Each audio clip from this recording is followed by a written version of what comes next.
गुरुर्ब्रह्मा गुरुर्विष्णु गुरुदेवो महेश्वर गुरु साक्षात् परब्रह्म तस्मै श्री गुरुवे नमः। ध्यान मूलम गुरु मूर्ति पूजा मूलम गुरु पदम मंत्र मूलम गुरु वाक्यम मोक्ष मूलम गुरु कृपा अखंडम मंडलाकारम व्याप्तमेन चराचरम तत्पदम दर्शितम चैव तस्मै श्री गुरुवे नमः। तस्मै श्री गुरुवे नमः। तस्मै श्री गुरुवे नमः। लीजिए भाई कुलदीप जी पूजा।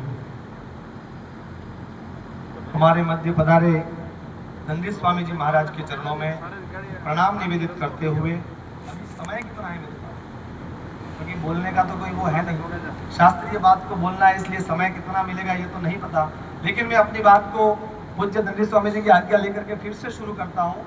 मैं यहीं पर चल रहा था कि हम ब्राह्मण क्यों हैं, क्योंकि शास्त्रों में लिखा है देवाधीनम जगत सर्वम मंत्राधीनश्च देवता ते मंत्र ब्राह्मणाधीनम तस्मात् ब्राह्मण देवता।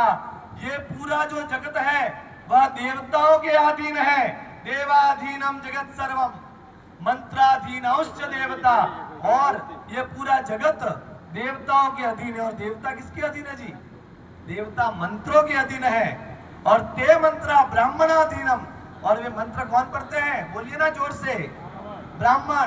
इसलिए ते मंत्र ब्राह्मणाधीनम तस्मात्, और इसीलिए ब्राह्मणों को देवता, महिदेव, भूदेव ऐसे शब्दों से ब्राह्मणों को पुकारा जाता है। ये ब्राह्मणों की महिमा है। आप श्रीमद् भागवत के एक प्रसंग पर आपको लेकर जाना चाहता हूं। जब जरासंध का युद्ध भगवान श्री कृष्ण से हुआ, 17 बार युद्ध हुआ। ये सब घटना आपको पता होगी श्रीमद् भागवत महापुराण की। 17 बार युद्ध हुआ और जरासंध पराजित हुआ भगवान श्री कृष्ण से।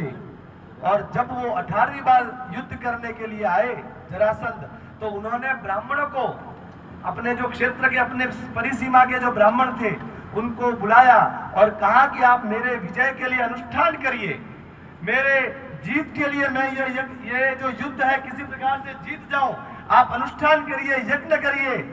और उन्होंने ब्राह्मणों को बिठाया और कहा यदि मैं हार गया तो तुम सबको मृत्यु दंड दूंगा। श्रीमद् भागवत की बात है महाराज जी। यदि मैं हार गया तो तुम्हें मृत्यु दंड दूंगा। और उसके बाद श्री कृष्ण से युद्ध के लिए फिर वो जरासंध प्रस्थान करते हैं, युद्ध भूमि में गए। और भगवान श्री कृष्ण को पता चला कि जरासंध ने ब्राह्मणों को अनुष्ठान के लिए बिठाया है, यज्ञ करने के लिए बिठाया है, और यदि मैं जीत गया तो ब्राह्मणों को मृत्यु दंड मिलेगा। और इसलिए भगवान श्री कृष्ण ने ब्राह्मणों की रक्षा के लिए, ब्राह्मणों की सेवा के लिए रणछोड़ नाम करके वो रण छोड़ के भाग गए। लेकिन ब्राह्मणों के सेवा में, आदर में, सम्मान में कमी नहीं आने दिया। भगवान भी ब्राह्मणों का सम्मान करते थे। ऐसे ब्राह्मण कुल में हम जन्म है। लेकिन आप विचार करिए, आप ब्राह्मण हो, क्या आपको, कई लोग तो ऐसे होंगे, क्षमा चाहता हूं सभी बुजुर्ग हैं, लेकिन मुझे कहना बहुत आवश्यक है, कई लोग तो ऐसे हैं जो दिन में एक बार धोती पहनना नहीं जानते ब्राह्मण। क्या हम ब्राह्मण ऐसा कहना ठीक समझेंगे आप? हम ब्राह्मण हैं, हमको गायत्री का अनुष्ठान करना चाहिए, हमको नित्य संध्या, त्रिकाल संध्या हो तो त्रिकाल, नहीं तो एक समय संध्या करनी चाहिए। आप में से कितने लोग कह सकते हैं कि हाँ मैं एक समय भी संध्या करता हूँ? बताओ आप में से। हाँ, 1, 2, 4 लोग जरूर हैं जो संध्या करते होंगे, गायत्री का अनुष्ठान करते होंगे।